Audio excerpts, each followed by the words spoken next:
Bluff City Media presents The Anthony Sain Show with your host, Anthony Sain. Now, let's get to the show.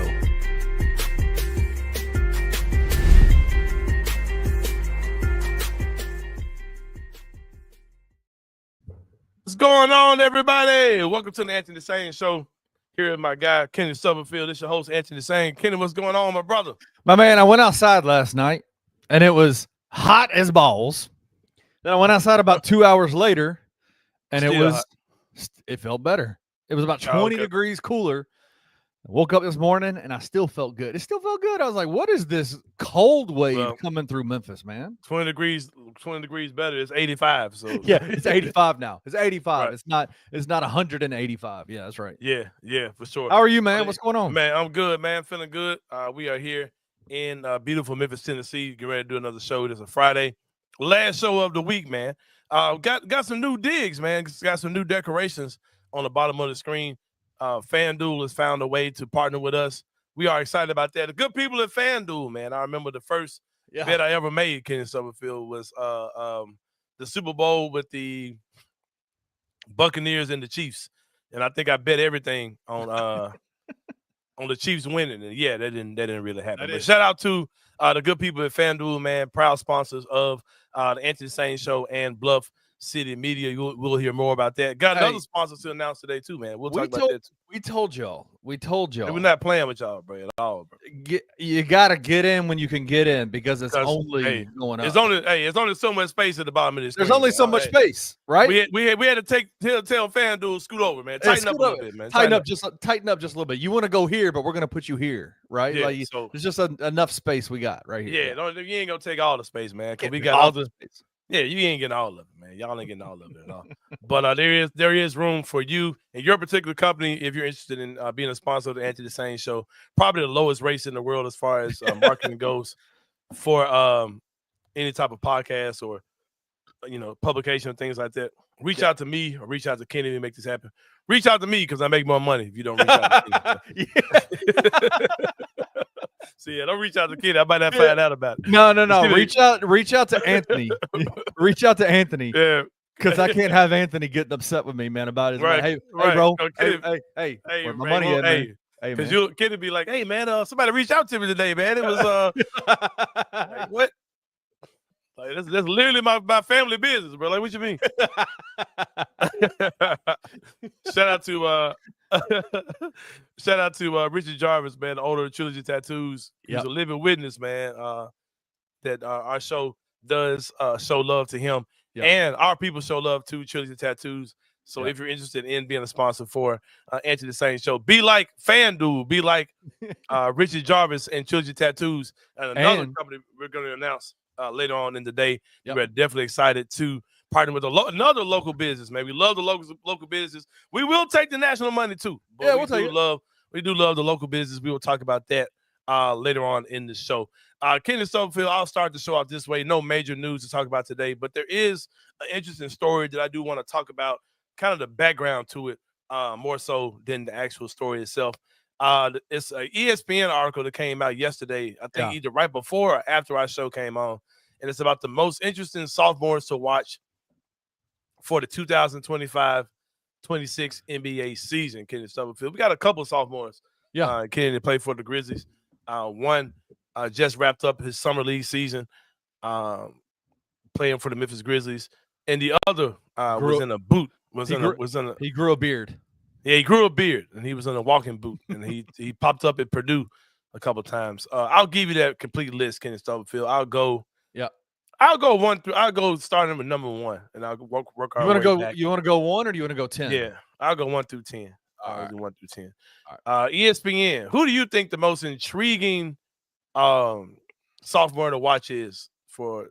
When they say, they're not particularly saying who's going to be the best. They're just saying these are interesting stories. Like, what's going to be next from this guy? Like, what is 2025-26 going to look like? Of all the guys, who do you think is the most interesting sophomore and for this coming up NBA season? I would suspect that it's probably one of the top draft picks, right? Like, it's one of those guys that was like way up there in the lottery. So I'm going to say they probably, even though he plays for the lowly Washington Wizards, I'd say Alexander Sarr is the one that they would say, this is the guy. That would be interesting to pick a guy who everybody was like would be a can't miss guy pretty much coming out of that draft. Right. Had a pretty good season, but you expected him to take another leap this year. Yeah. Number one is Reed Sheppard of the Houston Rockets. Mainly because he's a guy that was highly drafted. Didn't play a lot for Houston last year. Reed Sheppard number one for ESPN in terms of top sophomores. No, not top. It's not a 1 through 10 ranking like that. It's like as far as interesting, like most interesting story. Yeah. I'll read the reason why they have him here, and then that might make sense for you. Okay. How they're grading this. Why he's ranked here. One subtext of Houston dealing away Jalen Green in the Kevin Durant trade is the rookies clear significant backcourt minutes for Sheppard, who currently pencils in for a real role behind Fred VanVleet and Amen Thompson. The Rockets' ability to contend is the truest sense may hang more on the growth of their young players than whatever Durant gives them. Sheppard, Thompson, and Jabari Smith are all going to play major roles. Basically, he's a guy who didn't play a lot last year. Right. Highly drafted. Now he's expected to have a bigger role. Right. With the clear guys out. So that's basically why they have him number one. So that's kind of what type of stuff you'll expect in this poll. Number two is Stephon Castle of the San Antonio Spurs. That makes sense. Number three, Zachary Reacheshare, Atlanta Hawks, who I didn't find out was black until late into the night. I usually get excited about these type of things. You a French dude, man. You got your last name is Reacheshare. Hey, I found out Ty Jerome was black, man. So hey, it's been a hell of a summer for me, bro. It has been. Made you readjust everything. All right, I'm fully in on Ty Jerome. Basically, yeah, been a great summer. Matas Buzelis is not black, as far as I'm concerned. As far as I know, he comes in number 4. He doesn't pass the eye. He doesn't pass the eye test. Ty Jerome passes. It's not as surprising, right? Like, I don't know. He has this like kind of swag to him that makes you go, oh, okay, that makes sense. Matas Buzelis or whatever his name is. Yeah. I don't know. I didn't know he actually was from Chicago though. He's not from overseas. You knew that? These people are, but I didn't know he was born American. Yeah, he was because I think the story around him was he gets to play in his hometown in Chicago. Yeah. Donovan Clingan, aka the Ring General. Oh God, what's the guy in the WWE? I can't think of his name. Y'all know what I'm talking about. Him. The world champion. Not Cesaro. What is that dude's name? Y'all know what I'm talking about. The big dude? Like yeah. Gunther. Gunther. Yeah. Gunther. Yeah. Alex Sarr comes in at number 6. You said the reasons why on that. Khalil Ware. This is definitely one that's going to be intriguing to me. What he looks like next season with that Miami team basically rebuilding. This is crazy because he says why he's ranked here, how quickly Ware can tap into his considerable potential is a major variable in Miami's current retool. Now, ESPN calls what Miami's doing retooling. Team has they got nobody. That team's gonna be ass, but that's a retooling. But retooling around who? Around Bam and Tyler? A center and a scoring shooting guard. Okay. Yeah, you're rebuilding. But they're trying to stay around though, because they got Norman Powell and I don't know what they're doing. But God bless them.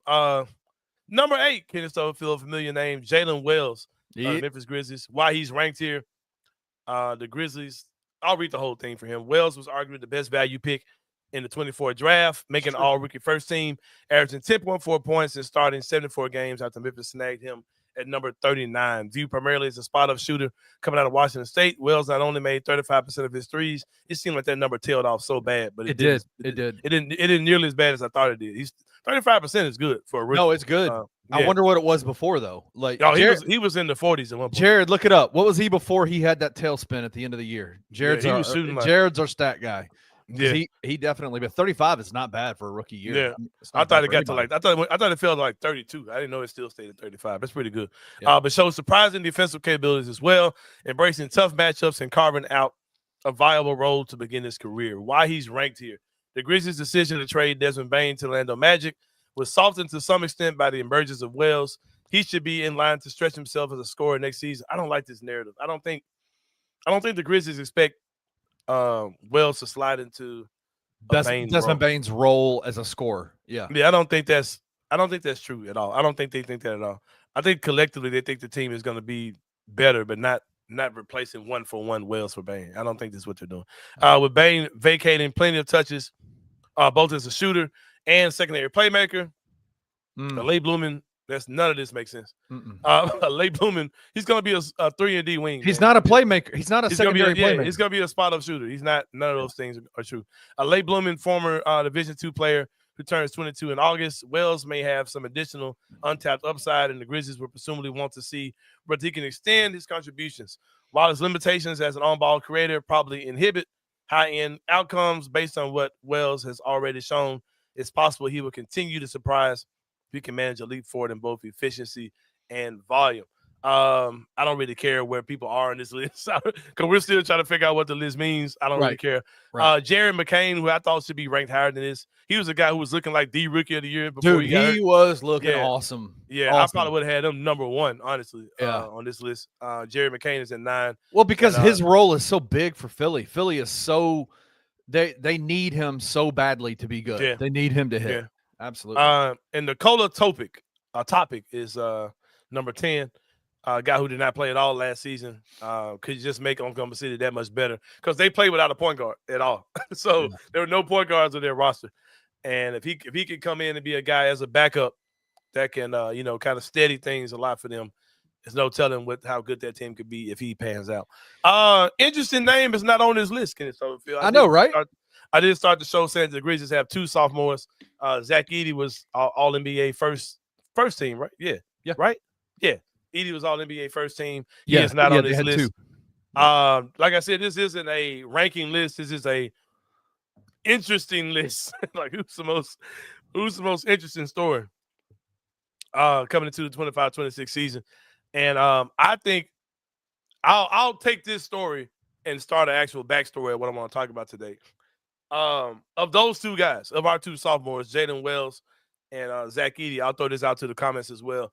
Who do you guys think is, and who do you think, Kenny, is the most important player to the success of the Grizzlies? Who is more important to the success of the Grizzlies? I don't think it's Jalen Wells. I think it is clearly Zach Edey, in my opinion. I think there are a lot of guys on this team that if Wells doesn't take a leap, if Wells kind of pretty much stays Jalen Wells, there are other guys here who could, come in and do some things for us, including, a KCP, Cedric Coward, a guy who you went and traded.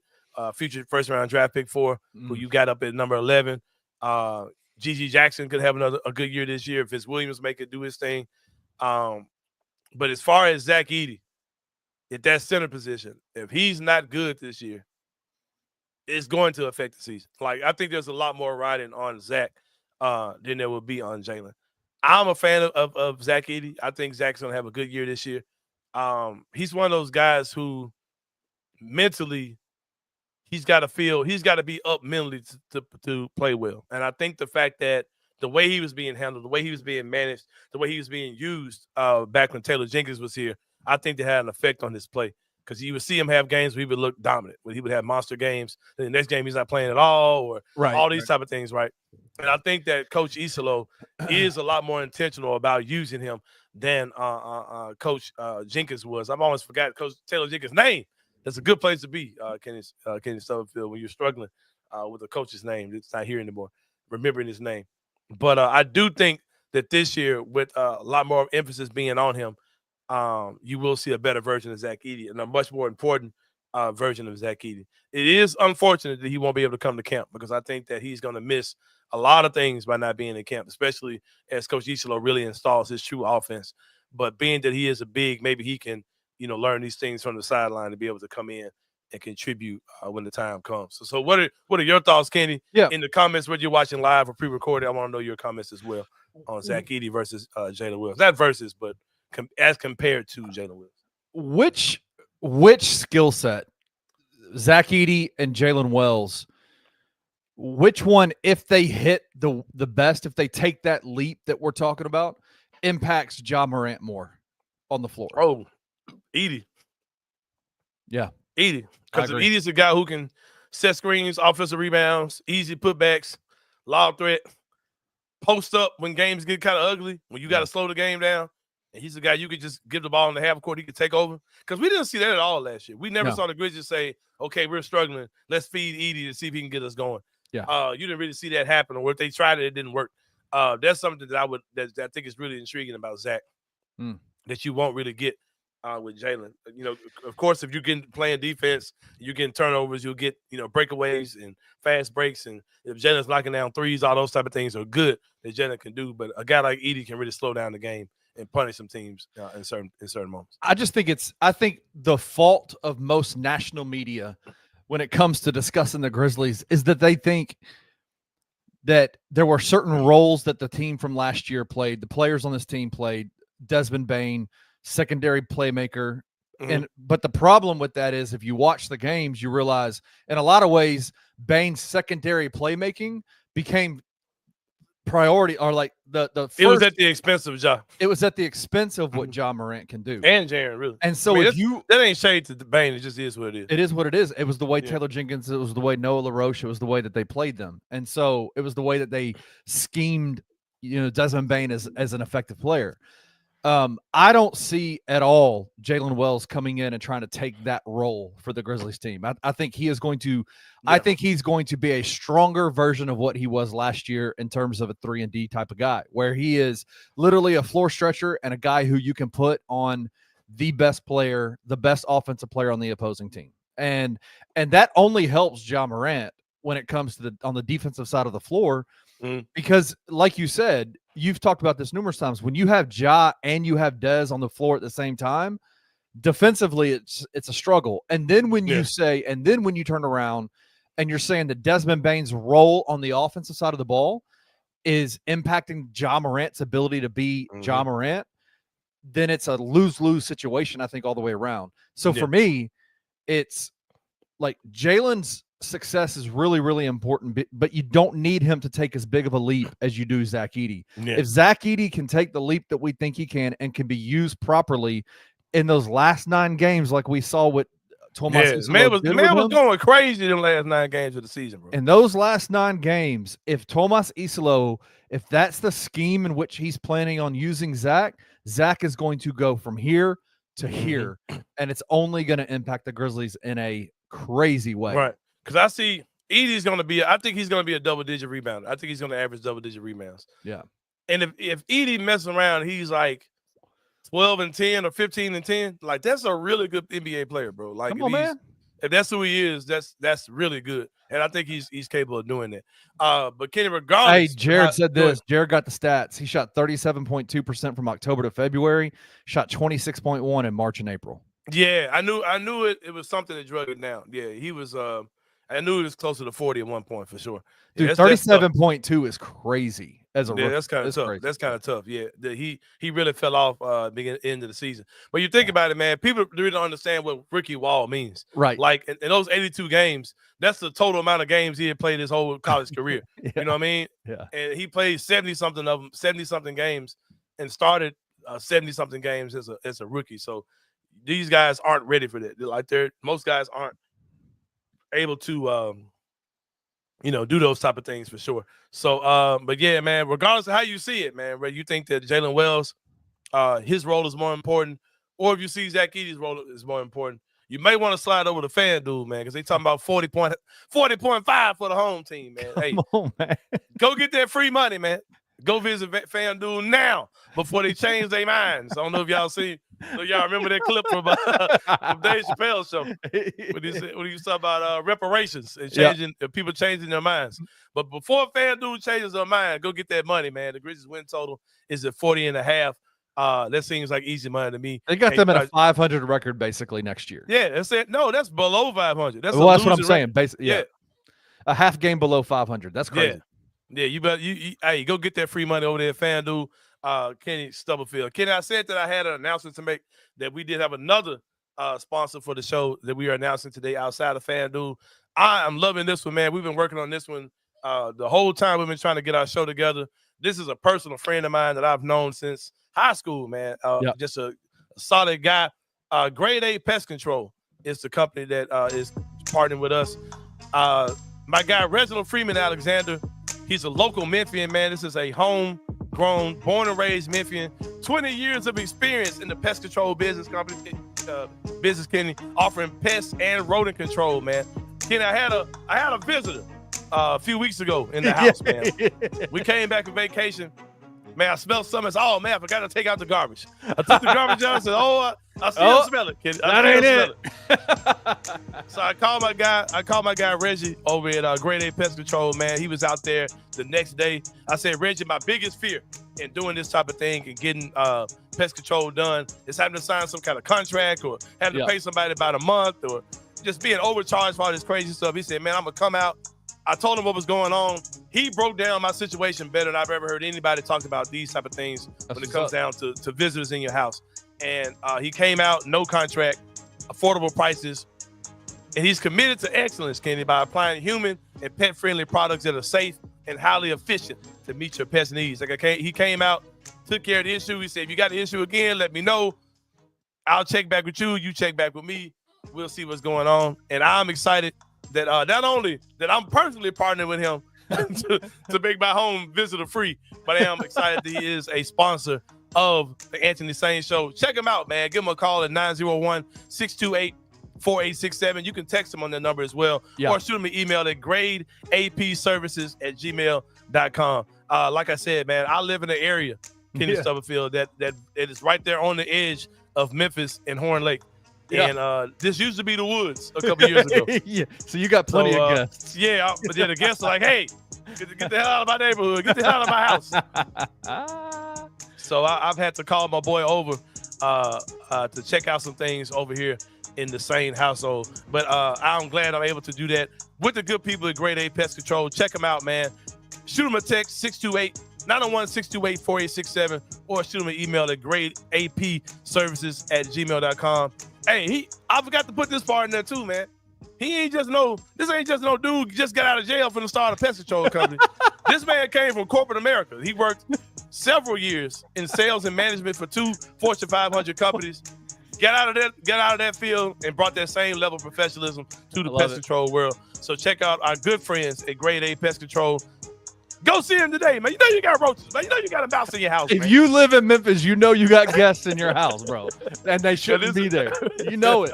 You need it. You know your dad to tell me eating and leaving food on the counter out of all that stuff, man. Hot dog water been sitting up there for 2 years, would he take care of the raccoons that get in my garbage every single day? I don't know. Give him a call and see, man. Give him a call and see. I know he's got a good network of guys who do other things too that he might connect you to if he don't do it. So yeah, get up with my good people at Grade A Pest Control. Well, Kenny, we're about to take a break, man. When we come back, it's gonna be more than Anthony Sain Show. We see you guys in a minute.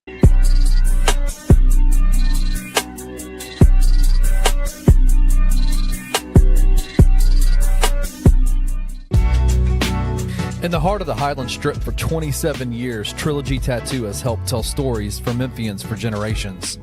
Located at 530 South Highland, Richie and his team are waiting to help you tell yours. From tattoos to piercings, your body art should be as unique as you are. Voted a Memphis Flyer top 3 tattoo shop in the city of Memphis since day one. Your story will be safe here at Trilogy Tattoo. Open 7 days a week, Monday through Saturday, 11 to 11, and 3 to 11 on Sundays. They have convenient times waiting on you. Let Trilogy Tattoo help you tell your story.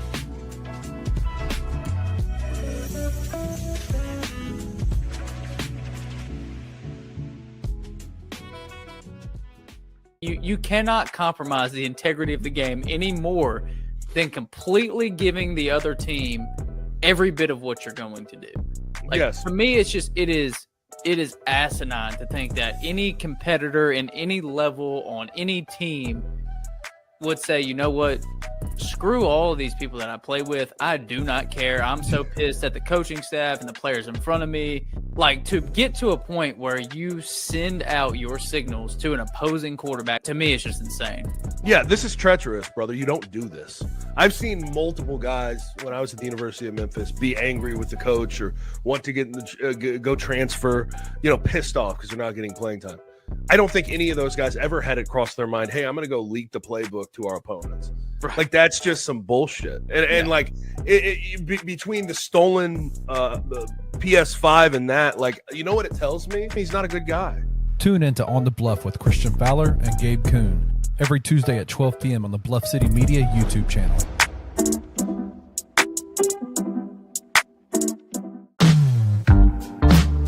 Choking and token. The Mid-South's first cannabis-themed jiu-jitsu tournament. August 16th at Midtown Krav Maga and Jiu-Jitsu. At 1 p.m. 21 plus to compete or consume. Consumption not required. Ounce of Hope is licensed by the state of Tennessee. This is all 100% legal hemp products. Everything's good to go. We'll have gi divisions. No gi divisions. Madison bracket, guaranteeing 4 matches per division, plus an absolute winner. Each fighter receives an Ounce of Hope gift bag, and there's prizes for every winner. Check out the link below to sign up.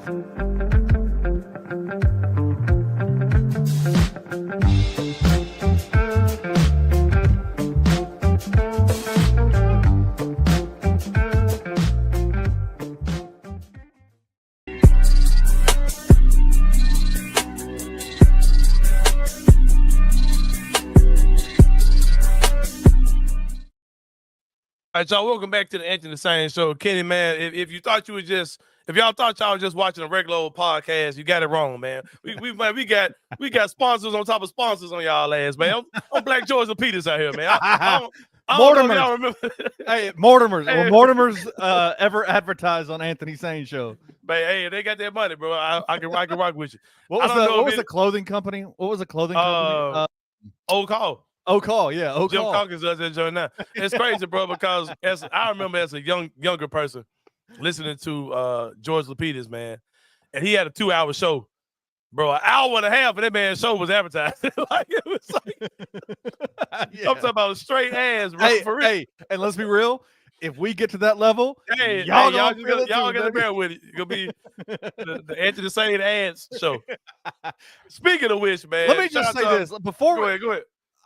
Listen, man. We got so many people that follow this show, that watch you, that are involved with they're on Bluff City Media all day. We so appreciate it. Man, appreciate y'all. Man. I cannot tell y'all though how important it is for when we throw some sponsors out there to you, man. Use them, bro. Man, go out there and fool with these folks, man. Go see Trilogy. Go to FanDuel. Go to Ground City Brewing. Go to Great A Pest Control. Check them out. Rock with us, man. Like let them know. Ounce of Hope, man.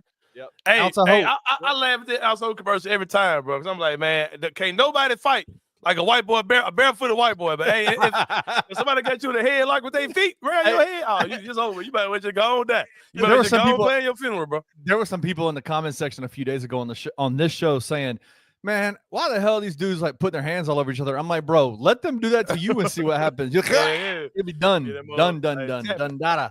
Tapping the hell out that man leg. Tap.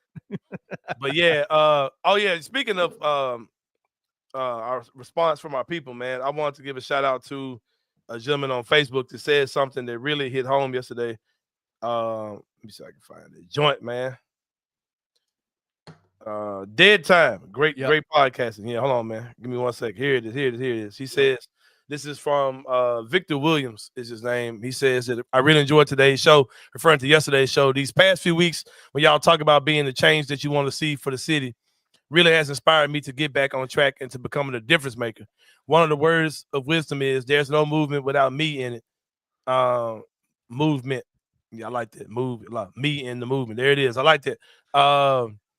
May your team continue doing big things for the city, and one day soon, when I stop BSing, I'll be linking up with you all, as well as to many countless others who are helping Memphis become prominent once again, man. I appreciate that, bro. That was dope. Shout out to my guy Victor. Hope you watch it again, man. But yeah, man, we just trying to do our thing, man. And also, quick news before we get into the 3-pointer, man. Before I give a shout out, let me give a shout out to my guy Richard Jarvis first, man. And Trilogy Tattoos. Check them out, man. 27 years in the business doing their thing. Award-winning tattoo artists, award-winning piercers as well. They'll get you straight, man. Let them tell your story. Kenny, I think you got some imagery. Yeah, okay. So you guys are crazy, by the way. Wayno is a wild dude. I got a text message this morning with some images, some tattoo. So everybody knows in the last couple of days, I've lost a bet, right? Like I lost a bet. I thought it wasn't Ja. Is that a Ja? It wasn't Ja, but it was Ja, just whatever. I lost a bet. I got to get a tattoo now. Richie Jarvis is going to make the choice, but we have options. So Richie wants me to get the Ja Morant logo tattooed on me. I don't want to do that because I don't want another man's logo on my body. Shout out to Drake. Shout out to the boy, man. But that's a little strange for me. Drake-ish, bro. Don't do it, bro. But I lost a bet, so I'm not going to welch on the bet. But I'm going to put it out there. I want a fan voted thing. We're going to make a tweet about this. These are two images that Wayno drew. Which, by the way, Wayno, you're a freaking beast, bro. Yeah, freaking beast. A free hand. Yeah. So I'm gonna put these out. I want y'all to pick, and Richie is gonna make the choice, but I want you guys to give him a fan vote. All right, here's the first one. With my name on it. Hey, what's your name on it? Hey, balls. BC on a unicorn. Is that supposed to be me, bruh? Nah, Morant. All right, and here's the second one. a spaceship came down and took Ja. Look at him, he's slipping. That's the image of Ja Morant slipping. Bro, that is good work, man. Yeah, it's cold. Help me understand the unicorn part. What's going on? I don't know. Unicorn? Wayno's in the comment section. Just to make you look like a softie.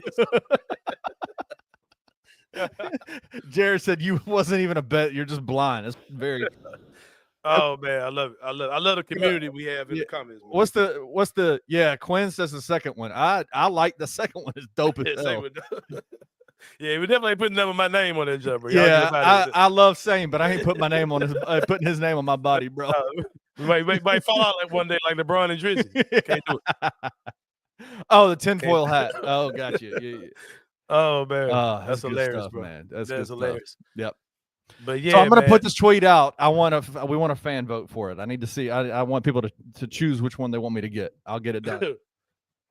Yeah, y'all make sure y'all do that. Make sure y'all rock with Richie Jarvis and Trilogy Tattoos. Got that man necklace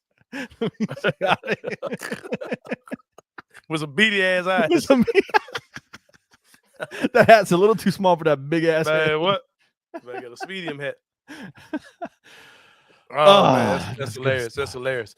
All right, kid, it's time for the 3-pointer, man. We're talking about 3 things going on in the world of sports. Let's get to it, my dog. We're going to start out this way, man. The American Athletic Conference.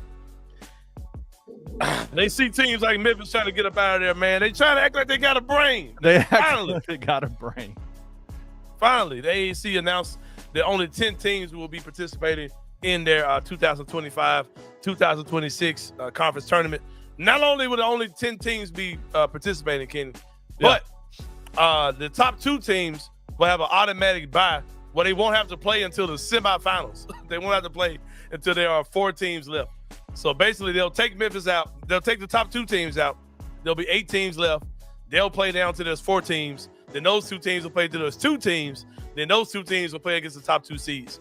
So basically, if you're one of the top 2 seeds, you win 2 games. You're the conference champions. You don't have to play these bum teams in the beginning.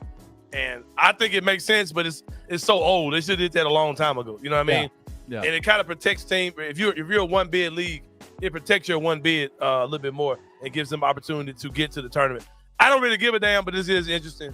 Something they should have did a long time ago. Hope that's not our issue to deal with. Hope that somebody comes and gets us the hell up out of AAC. It's actually, hey, real quick, Jared's right. It ain't the AAC. It's the American. The AC now. It's the AC. Yeah, the American the American Conference. There is no athletic in the conference anymore. So basically, I like that because it means I don't have to go to Fort Worth, Texas, or wherever it's going to be for like the whole week, like I did the last couple of years. Just pull up on Saturday. You know, do a little Saturday Sunday bid. You know what I'm saying? You win this Saturday game, win this Sunday game. Yeah, go home. Kenny Stubblefield. Number 2. What is Candace Parker? Man, I don't know, man. Bro. Tweaking. I'm gonna say this. She made some comments. You know, the ladies in the WNBA wore the T-shirts about fuck that, pay me, whatever they said. Like they came with the T-shirts. Pay right? me what you owe me, or something like that. Yeah. And Candace Parker was like, I saw the All-Star game, and as bad as that game was, y'all need to be wearing them shirts. Candace Parker. I'm gonna say this, man. I'm gonna say a take that I don't think a lot of people are saying. When you see people like the Shaquille O'Neals or whoever these former players are who crap on the NBA, right? Yeah. The NBA has enough brand equity, enough brand recognition, enough life, enough.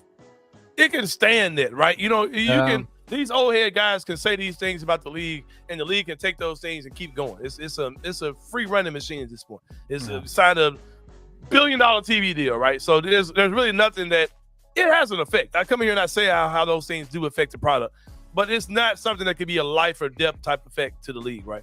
Yep. But when Candace Parker who's not even too far removed from these ladies, craps on the league like that in that type of way, that league is just not set up to withstand that type of criticism. And you would think that somebody like her, who is one of the pioneers, is somebody who needed that attention, who needed the money back then, you would be excited of where the league is going. But it's really kind of coming off like you feel the way that these ladies are about to get paid. It feels like that's what this energy is. Like you really hating on them. Because when this new TV deal, which is a huge TV deal they're getting, when that hits, these ladies are going to get paid one way or another. And I think that it's coming off like some hating, bro, like for real. And I respect Candace Parker. She's one of the GOATs. I love to hear her commentary talking about basketball, but her energy's been super weird this season, man. I don't get it. I'm kind of disappointed to see her on that type of energy. I disagree. Like they're professional. They're professionals. This is an all-star game. They want to be treated that like the women's basketball doesn't want to be treated with kid gloves. Women basketball players want to be treated equally, right? Like critique happens. Critique's a part of it. They can handle that. Yeah. The all-star game. Yeah. Is the all-star game, in your opinion, is the all-star game more important to the WNBA right now, or is it more important to the NBA? Oh, clearly the WNBA, but it ain't important to either one of them. But I'm just saying, like what she's basically saying is you guys are fighting for your money. Don't come out and bullshit like you got your money. You ain't got it yet.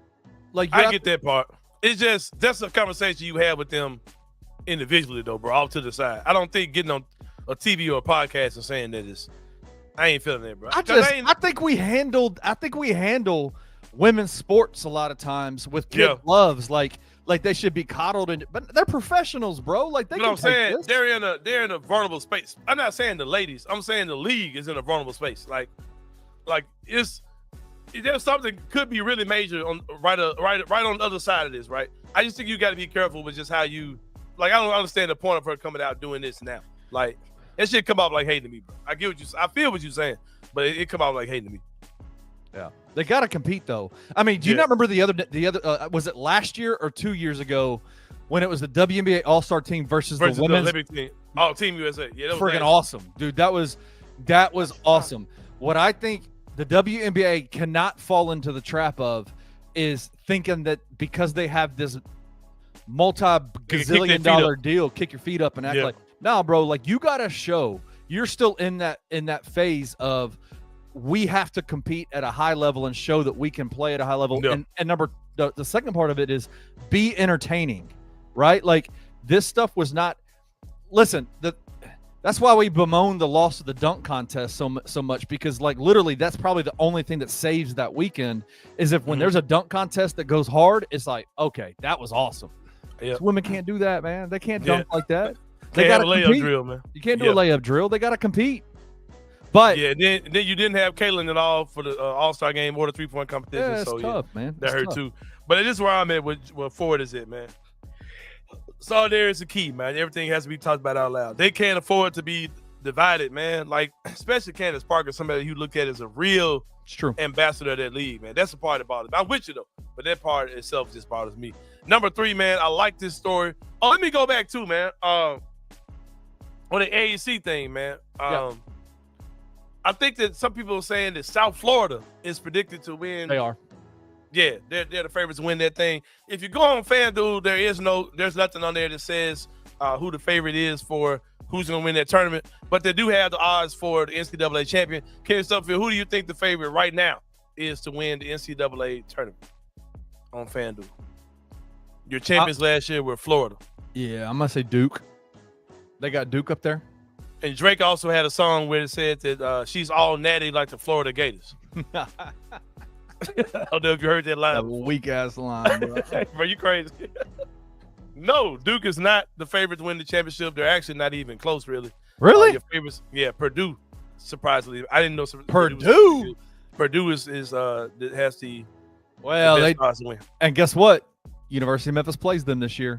Yep, we might be playing your national champions, man. But yeah, go on FanDuel, go get that free money, man. Go bet against Purdue because Memphis gonna beat them. So go ahead. Have you seen? Let me ask you this: have you been watching any of the clips? Duke does a really good job of putting out clips of their team during the training. Shout out to them. I think there's some universities in the city of Memphis that could probably figure that out, how to do that too. Yeah. Have you seen Cameron Boozer play? Have you seen anything about him? Future Memphis Grizzlies, Cameron Boozer. Oh God, I'd love to have him on the Grizzlies. Hey, bro, the Grizzlies season, and people talk about the Grizzlies, whether we're going to be good or bad, and all those type of things. My thing with that is, bro, if we're healthy and John's good and Jaren's good and all that, we'll have a fun year. But if we end up messing around and being bad, we're gonna have our lottery pick and the Suns' lottery pick, bro. Sign me up for all that. Yep. For sure. I've never had a year where I'm watching this many teams. Like I'm watching us, Washington, and Phoenix to see all in the name of us. I want the Grizzlies to win the world championship and Washington and Phoenix to be 1 and 2 in the draft. Be 1 and 2 in the draft. so we can get Cameron Boozer. That's who I want. Yeah, man. He's so good, dude. He's so good. Sign me up for all of that. Number 3, Candace Parker. I love this story. Scotty Pippen Jr. His dad was one of my all-time favorites, Candace Parker. He is holding free. Count them, free. Don't leave the free part out, Kenny. Free basketball camps. And I keep dropping the emphasis on that. Kenny, I love Jaren Jackson Jr. I love John Morant. Easily my 2, favorite Grizz, 2 favorite players in the league. It bothers me, man, that these guys aren't doing free basketball camps. And Scotty Pippen Jr., you would think that the guy who was born with a silver spoon in his mouth would be the one who wouldn't understand this. But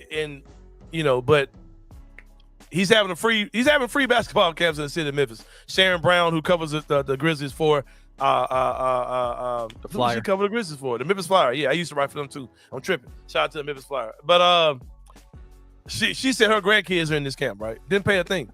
I think that those type of things. I get the trips to China and all those type of things, and the poor kid fainted when he saw Ja today. You see that? Oh my God! The guy fell ill when he saw Big 12. Man. He said they brought him out of the crowd, and he just took off towards Ja. And you see, listen, can I just tell you, if you're in Memphis, if you're in Memphis, and you see Ja out, don't run at him. Don't do what that dude did. Don't do what that dude did, because he's got security that don't play at all. Be careful. You run up on Ja like that. It's kind of like, man. I remember Ounce of Hope commercial. I remember I was in church, and our church had a drama team, where we did skits and stuff, right? Yeah. Of course, I was part of the team. Of course, you were. And it was all women and me, man. It was tragic. It was so hard. Is that where you learned your British accent at? Yeah, it was so hard being around nothing but a bunch of beautiful single Christian ladies. It was such a chore. Single. Is that why you did drama? Is that why you did it? You're like, hey, let me look at the roster. Let me look at the roster. No comment. No comment. Oh man, I just had a flashback. But anyway. Oh, good God. But what was my point? I don't know. Here it goes off the rails. What were we talking about? Job security. Oh. So the lady that was over it, she's a pastor of a church now, I think. No, I don't know, but she's not at that church anymore.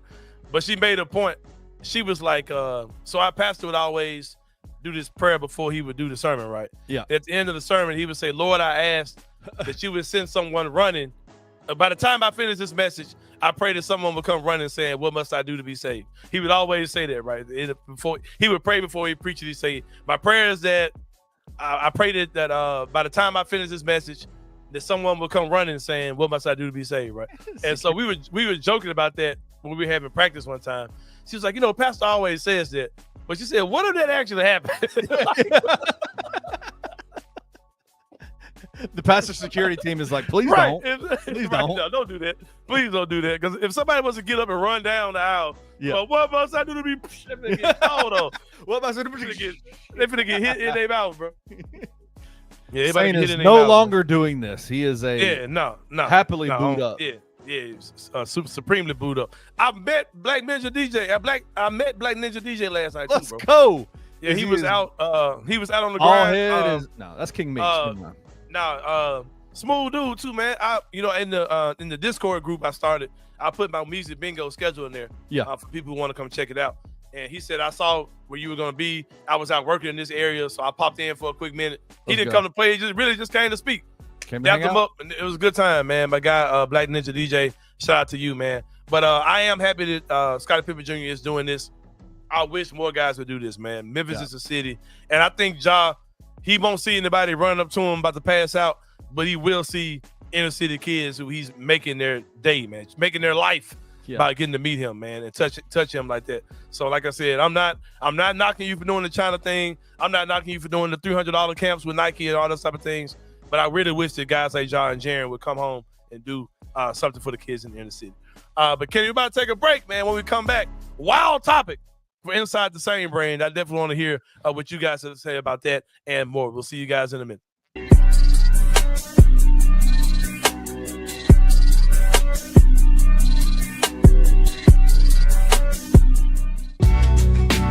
In the heart of the Highland Strip for 27 years, Trilogy Tattoo has helped tell stories for Memphians for generations. Located at 530 South Highland, Richie and his team are waiting to help you tell yours. From tattoos to piercings, your body art should be as unique as you are. Voted a Memphis Flyer top 3 tattoo shop in the city of Memphis since day one. Your story will be safe here at Trilogy Tattoo. Open 7 days a week, Monday through Saturday, 11 to 11, and 3 to 11 on Sundays. They have convenient times waiting on you. Let Trilogy Tattoo help you tell your story.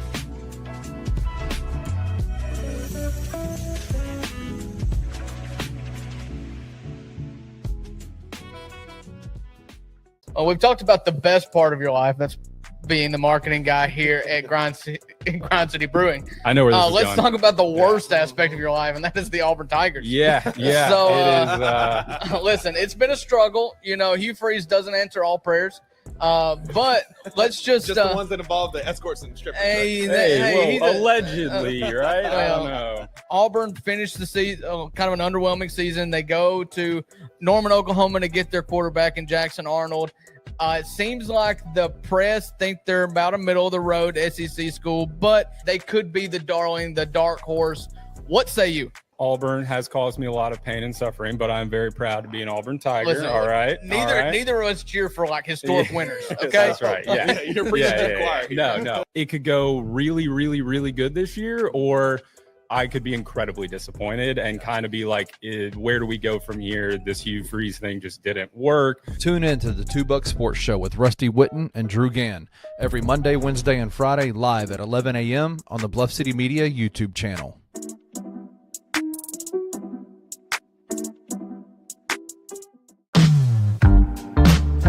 Choking and token.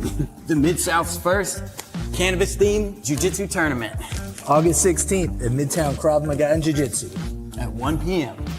21 plus to compete or consume. Consumption not required. Ounce of Hope is licensed by the state of Tennessee. This is all 100% legal hemp products. Everything's good to go. We'll have gi divisions. No gi divisions. Madison bracket, guaranteeing 4 matches per division, plus an absolute winner. Each fighter receives an Ounce of Hope gift bag, and there's prizes for every winner. Check out the link below to sign up.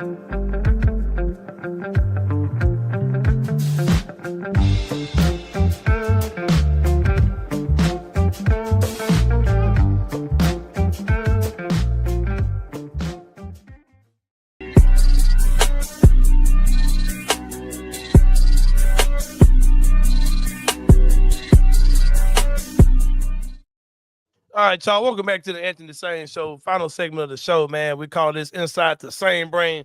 Kenny, let's get it going, brother. I just want to say this before we get started. One of the things I love about this show is that you introduce me to new things all the time. Like things that, like, you didn't even know it was a real thing. Phrases and topics that I'm like, what? Where is this coming from? And I just am so grateful for it. You sent me this clip earlier today, and I was like, oh my God, what is happening right now? And I'm going to say this too, man. I'm going to put this disclaimer out here. I'm not trying to tell nobody what to do with their body before y'all watch this video. And after I watch this, I know wouldn't do nothing like this, but I want y'all to kind of help me as to why I don't feel like I would, because it's kind of hard to explain what I'm saying. But let's play the clip. It's basically talking about a parenting method that this lady is saying that she is considering. This is intriguing to me, bro. I want you guys to see this. Let's run that joint. A friend's baby. Hold on. Oh, not that. No, having sex with a unicorn. No, that's not. I really like the idea of a friend's baby, but What was that mean? so It's where you have a baby with your friend and you co-parent the baby with your friend. But did you fuck for real? I don't know. It depends on what you and your friend agree. Yeah, you have to fuck for real. That is ridiculous, isn't it? You don't have to. Yes, you do. What? So you and your friend have a baby just by taking his sperm and your egg, and then you're raising a child together. You didn't even get to. That just seems. No, it can work. That just seems backwards. I think it can work. I would consider a friend's baby before I'd consider a sperm donor. Yeah, but a friend's baby without any intimacy. It depends who the friend is. Well, What? Yeah, actually, yeah. What? No, that is bizarre. Okay, why wouldn't you want to touch him? You would have his child, yeah, but you don't want to have any intimacy with him. You wouldn't touch him because he's your friend, and that would be great. But you're having his baby, for God's sake. Yeah, that's fine. That's fine. It's just DNA. This part I'm clipping out. I'm 100% clipping this out. Yeah, man. Like I said, I'm down for people doing whatever they want to do, but me personally, I wouldn't participate in that with nobody. Yeah, that's kind of crazy, bro. But my thing is, like the guy said, are y'all having sex? Are y'all having is that a artificial insemination? And I'm just ask the question: is romantic attraction and the desire to cohabitate and build a family together, at least initially, is just something that's necessary to have a child? Like, I think it is, but I can't really explain why it is. Okay, man, y'all. Because, I mean, I've never had, exactly, that's the answer. Thank you, Edward, she's a bird. But I don't have any baby mamas, right? Nah, Maria, big nah. Okay, I don't have any baby mamas. Gabe, right. I'm not with Gabe's mom, but I was married to her. We decided to come together, be married, do life together. We had a child, and our marriage didn't work, and therefore we co-parent now. But it wasn't like it was a thing like we just got together, it was smashing, and then the kid comes, and I don't want to be with you. You go your way, I go mine. But I don't know what that looks like, right? I don't know what that particular thing looks like, and I'm not gonna have any other kids, so I'll never be in that type of situation. So I don't know, man. And I know it's all guys in the comments. I wish we had some ladies that could chime in. Ladies who watch the show after, or you're watching live and you're just not talking, jump into the comments and tell me what you think. Like, would you have a child? Would you be a friend's baby? Would you have a friend's baby? Yeah. Would you have a baby with a guy that you're in a platonic friendship with? And and then she says, well, I much rather do that than get a sperm donor. I'm like, that kind of makes sense. I mean, but do you particularly want to know the person that you? I ultimately think you're gonna lose a friend by doing this, bro. Because I want to say that co-parenting takes work, bro. And like, why would somebody decide to have a child with you who's not romantically? But do they have to be? I don't know, bro. I'm gonna give my theory. About that, bro. I'm gonna give my theory. I like the story from that she's telling. Mm-hmm. There's a backstory here to this conversation of why this thing happened, and I want to explain what I think it is. That dude has been pressing her for a while. You think this what's going on? The guy on the podcast has been pressing her for a minute. Uh-huh. And that's her way of saying to him, ain't no way that's happening. We can have a baby together before we have sex. Yeah. No, not even that. He's like, wait, but it's cool if I can get some intimacy, right? He kept using the word intimacy. And she's like, no, that's gross. But I'll have your baby, though. What she's saying is, you're gross. All right. Now, I'm going to flip the subject real quick. And I want ladies to chime in. As a man who's been married, dated, been single, been a fuckboy, did all this. I did all that, right? All right. So, with that being said, man, something that I noticed in women say, for one thing with me, I don't allow women to put me in the friend zone. And I don't allow, I don't do the we can just be friends thing. Right. Because to me, friendship is a relationship just like a romantic relationship, just like a business relationship. It's a platonic relationship, which means there's a buy-in. There's something you gotta do. We talked about this when I said the word friends. I don't throw around the word friends, right? And I don't let girls friend zone me because, like, me being your friend is not a demotion or a consolation to a failed romantic attempt. Because I've had ladies tell me, well, we can just no. I don't want to be friends with you. I've got friends. I got plenty of friends. Like, What does your guy Drake say? No new friends. Right. And if you're not interested in me personally, romantically, I'm just gonna move on. Like I don't have any other desire to. Right. I wasn't looking for a buddy. You know what I mean? I've met some ladies that were pretty cool, and when I got to meeting them, I was like, I don't really look at you romantically no more. But I guess I'll let you just kind of be around. You know, why not? You know what I mean? I've had that type of stuff happen, but I don't know, man. Like that. Oh, what I meant to say was this: you'll have women who will say, "Well, it's just my friend. I don't look at him like that. That's my friend. Like I'm putting this guy in the friend zone." And they'll be total understanding that they're putting the guy in the friend zone. But then when they do get married or they really desire to get married, they'll say, I'm marrying my best friend. Or that's another thing that you hear people say. Or I want to marry my best friend. I said, but you put 30 dudes in the friend zone over your life. You know what I mean? So like, what are you really looking for? What do you think the percentage of women that are out there? I don't hang out with women. I've been married 15 years. I don't do that. So I'm kind of out of the new age of where women are in 2025. What's the percentage? Great. Yeah. What's the percentage that this is normal, that this is an idea that is a normal thing for women? Because what I've come to the understanding of is that most women will say things like this, friend zone you, say things like this. They'll say, I want a friend's baby without the commitment. Like I want a baby, but without the commitment, that kind of stuff. Baby. Like what is the percentage that is actually really going on, other than that they just haven't met the person that they want to be in a normal relationship, like committed, monogamous relationship where you date, get married, have babies? I think it's happening unintentionally a lot. I don't think people said I want a baby by my best friend and that's what I'm doing, but they're having babies by people that they're not connected to, that they don't really have any real plans for. Or there's no foundation of what they have. It's not really built on really getting to know them. It's just you were having sex with somebody and some shit happened.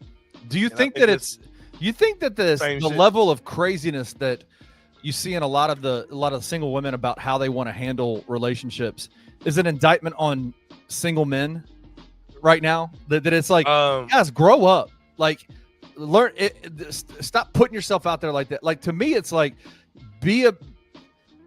I've never wanted to be a friend zoned individual. If a woman wants to friend zone me before I got married, if she wanted to friend zone me, I backed off. Right? Like, I don't need friends. Going on about your life, because you're not gonna pick off of me either. Like you're not. Gonna like say, you're not gonna. I don't see you romantically, but I like this about you. So let me get this. No. Like, no, I'm good. I'm good with all that. Go separate ways. Yeah. My goal is to not be your friend. My goal is to be your partner. Right. Like, right. That's what. Of some sort. Of some sort. Right. Of some ilk.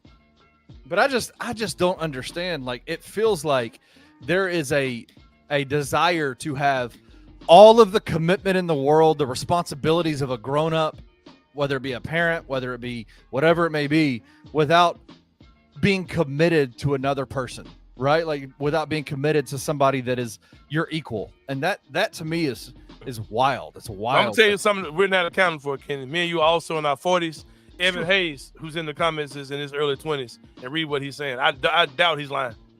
He says, I know girls who legit have deals with themselves. If they single by a certain age, they will want to get pregnant by their best friend. This is coming, Kenny. This is coming. It's on the horizon. Did you ever think there would be a time where you would talk to 20-something-year-old people in Memphis and they didn't give a crap about University of Memphis athletics? Did you ever think that would be the case?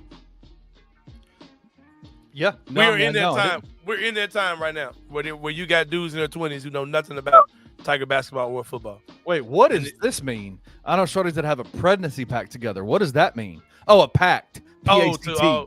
Yeah. Got you. Yeah, I knew.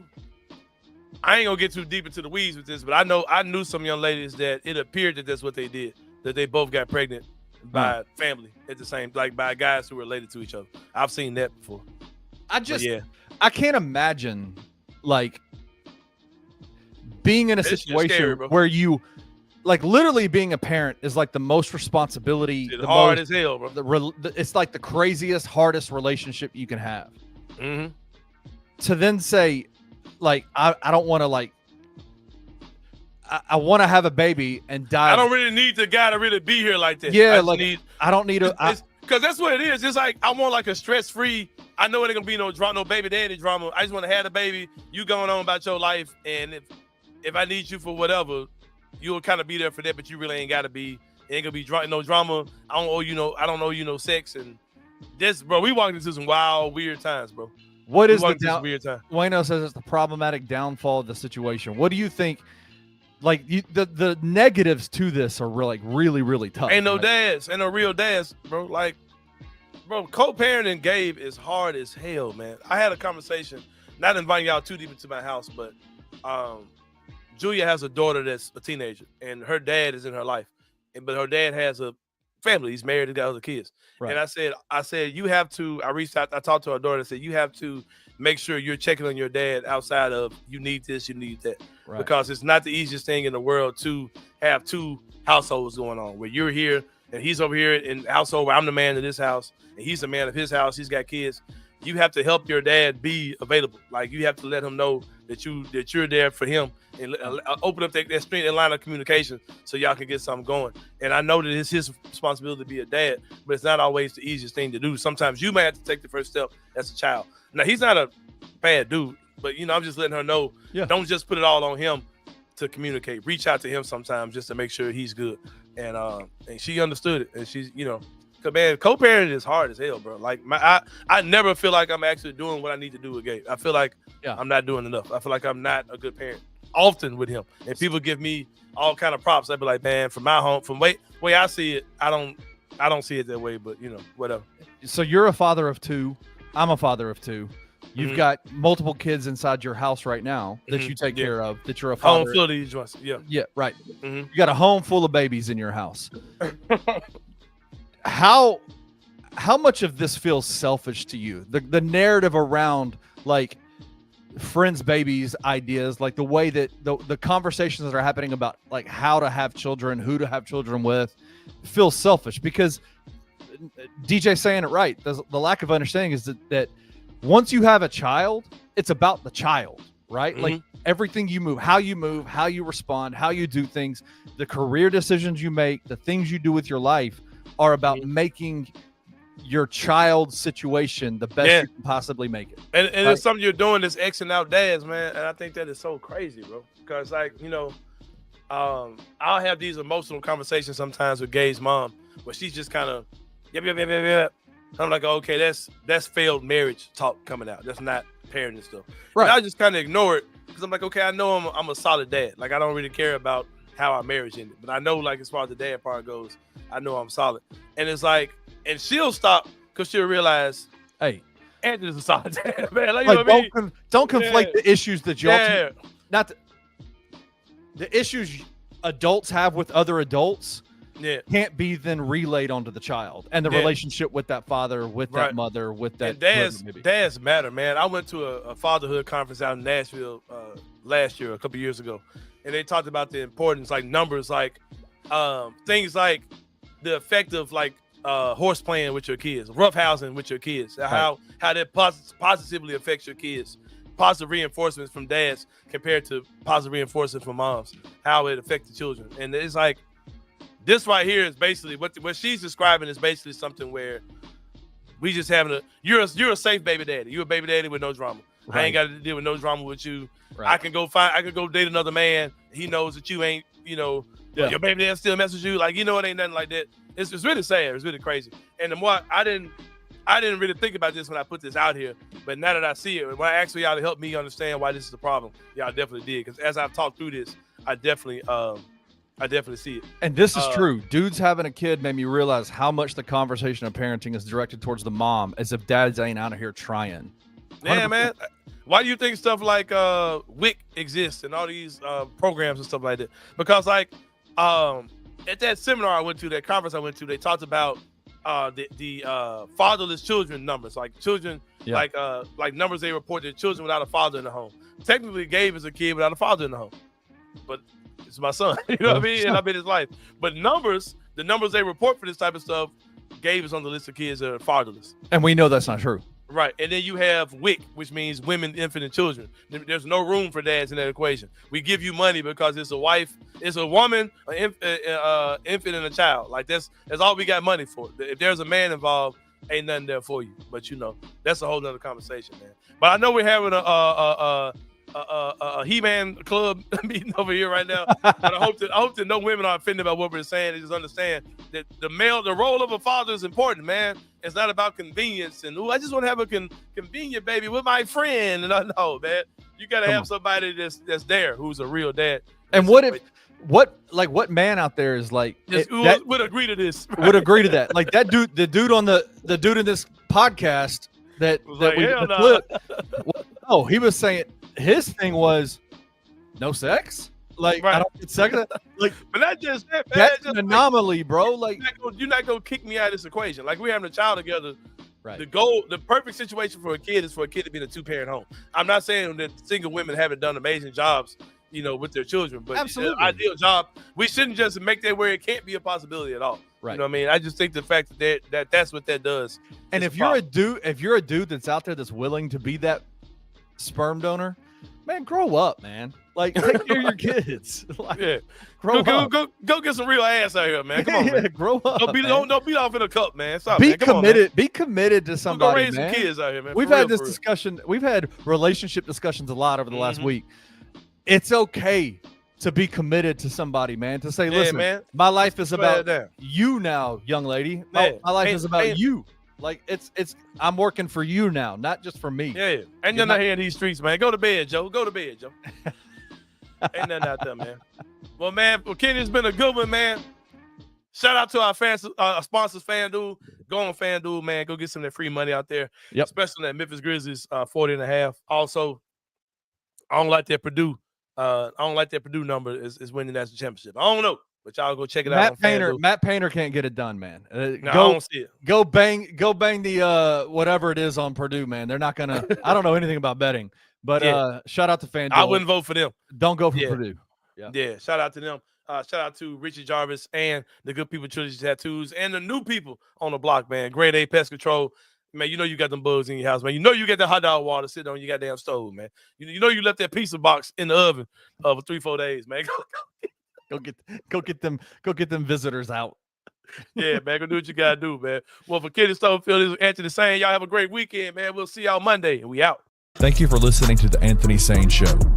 If you enjoyed this episode, leave a rating and a review wherever you download your podcasts. Also, like and subscribe to Bluff City Media's YouTube page.